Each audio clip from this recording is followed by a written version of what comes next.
नवीन विश्व व्यवस्था का विचार न्यू वर्ल्ड ऑर्डर अमेरिका द्वारा 2000 के बाद इस विचार को अपनी एक ध्रुवीयता के विस्तार के लिए प्रस्तुत किया गया।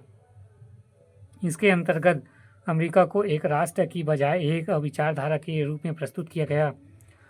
अमेरिकी राष्ट्रपति जॉर्ज बुश ने अमेरिका को लोकतंत्र की विचारधारा से जोड़ा और कहा कि विश्व में कहीं भी लोकतंत्र खतरे में होगा तो अमेरिका सक्रिय हस्तक्षेप द्वारा लोकतंत्र की रक्षा और पुनर्स्थापना के लिए कार्य करेगा। हालांकि इस विचार के आड़ में अमेरिका द्वारा विभिन्न देशों के आंतरिक मामलों में हस्तक्षेप कर एवं कठपुतली सरकारों की स्थापना करवाई गई।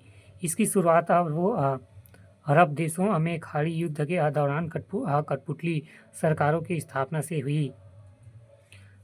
9/11 हमले के बाद अफगानिस्तान, इराक और फिर अरब क्रांति के मध्य में ट्यूनीसिया, लाम्बिया, मिस्र, सीरिया जैसे देशों ने तख्ता पलट कर गृह युद्ध की स्थितियां अमेरिका नेतृत्व में पैदा की गई। नवीन विश्व व्यवस्था के विचार से अमेरिका के आर्थिक और सैन्य हित तो पूरे हुए, लेकिन लोकतंत्र के नाम पर इन देशों में अस्थिरता का विकास विलंबन स्थापित हुआ। वर्तमान इराक और लीबिया की स्थितियों में इसे देखा जा सकता है। यही कारण है कि वर्तमान में विभिन्न राष्ट्र अमेरिकी नीतियों के विरुद्ध से मुख्य रूप में सामने आ रहे हैं। वे अमेरिका के सैन्य और आर्थिक नेतृत्व को नकार कर क्षेत्रीय गठजोड़ के लिए प्रयासरत है। इस प्रकार यूरोपीय यूनियन, संघाई सहयोग संगठन इत्यादि को देखा जा सकता है। इस्लामिक आतंकवाद को भी इसी विरोधी के संदर्भ में देखा जा सकता है।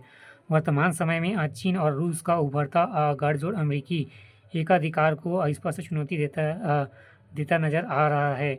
रूसी अपनी सैन्य शक्ति और आर्थिक पुनर्निर्माण से और चीन अपनी आर्थिक एवं सैन्य ताकत से विश्व व्यवस्था में भूमिका निभा रहे हैं। सीरिया संकट, यूक्रेन युद्ध और हाल के फिलिस्तीन संकट में इसे देखा जा सकता है।